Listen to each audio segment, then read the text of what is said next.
Opa, professor Arthur Gonçalves aqui. Olha só, deixa eu te falar uma coisa.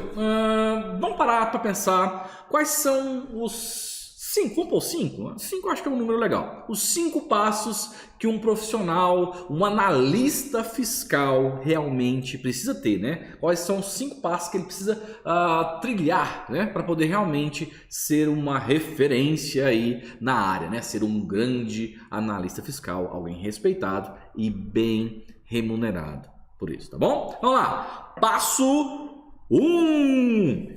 Entender que para ser um analista fiscal é mais do que apenas conhecer alguns códigos.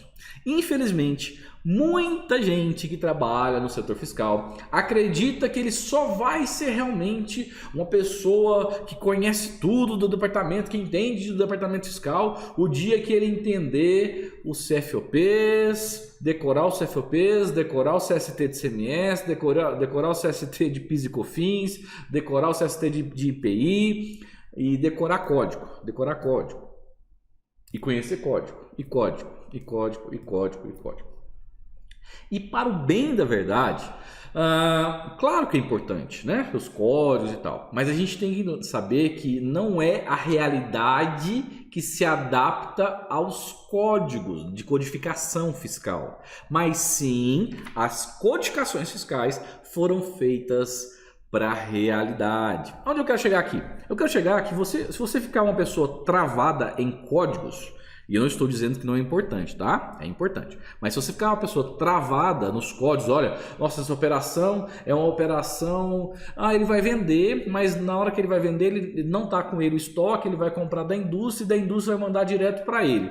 E aí você fala assim, mas vai mandar da indústria, vai mandar para ele... Mas qual que é o código disso? E você se perde na operação. E é uma operação tranquila de saber que aquilo lá é uma triangulação, né? É uma triangulação. Ele vai vender e quem vai enviar de verdade é o fornecedor de quem está mandando a mercadoria. E não vai transitar pela empresa do vendedor. Mas tem código para isso? Sim, tem código para isso. Mas a gente tem que entender a operação como um todo e não só um código de CFOP ou de CST, tá? Isso é fundamental. Eu estou falando isso, você pode falar assim, professor, que isso? Eu trabalho na área, eu já sei os códigos e tal. Tudo bem, mas tem pessoas que acreditam que só vão realmente chegar num patamar diferenciado o dia que decorarem os códigos fulano de tal, alguma situação do CMS, do PIS e COFINS, e isso não é verdade. Isso é importante, mas está de longe o começo das coisas, não é o que vai te diferenciar no mercado, e não mesmo. Aliás, é isso que eu quero dizer. Tem gente que se apega tanto a isso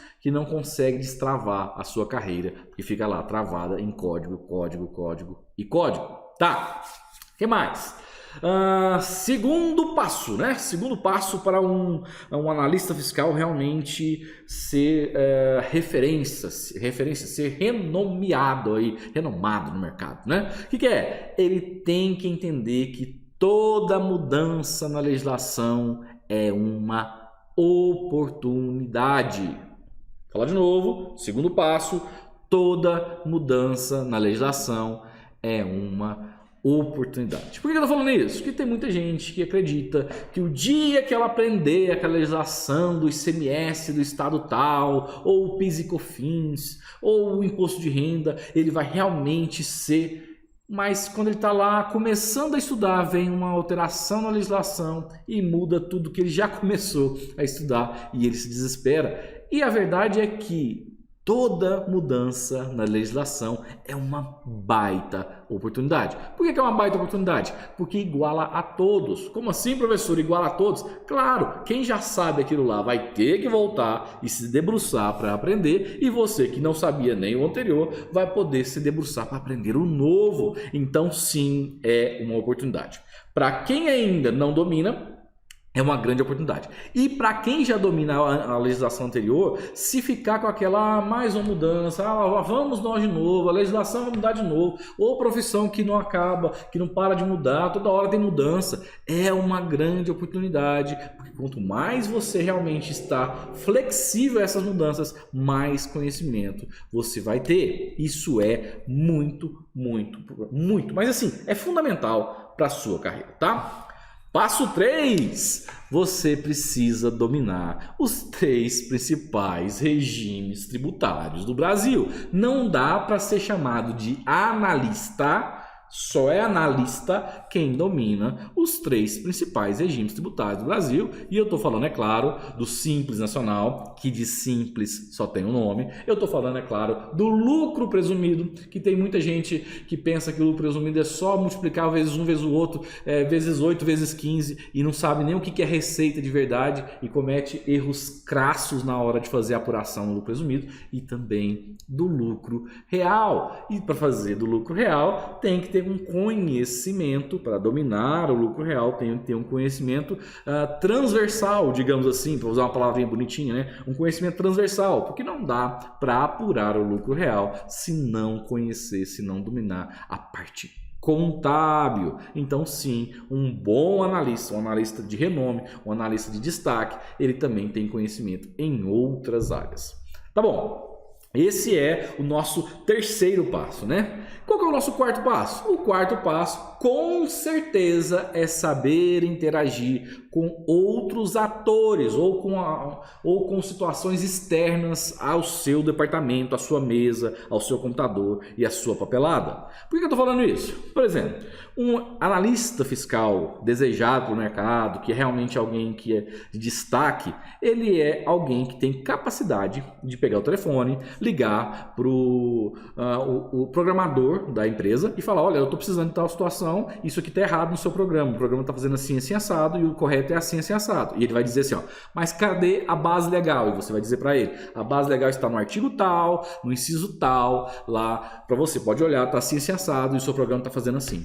Você tem que ter esse jogo de cintura, essa desenvoltura para falar com outros usuários. Por exemplo, para falar também com o fornecedor. Olha, o fornecedor está mandando uma mercadoria e devia estar vindo com substituição tributária calculada, e ele não está mandando a substituição tributária calculada. Quando chega aqui, você já sabe que a substituição tributária tem que ser feita de qualquer jeito, mesmo que o fornecedor não enviou, já que no seu estado tem lá o protocolo do CMS e tal, você calcula, mas você vai ligar para o fornecedor, vai ligar lá e falar: olha, vocês estão mandando, isso aqui vai ser uma hora, vai ter problema, então eu estou te pedindo, esse produto aqui ele é da substituição tributária, e além de ser da substituição tributária, o seu estado aí tem protocolo assinado com o meu estado aqui, sendo assim, existe um risco de enviar sem essa substituição tributária. E ele vai falar: cadê a base legal? Aí você vai falar: o protocolo assim, assim, assado. Mas você está interagindo com um usuário que não é o comum aí de quem trabalha no fiscal, que é trabalhar só olhando para sua própria mesa, tá? Isso é fundamental, ter esse jogo de cintura, poder falar com essas pessoas e muitas outras, né? Programador fala assim: olha, tem que fazer uma situação aqui que mudou a legislação.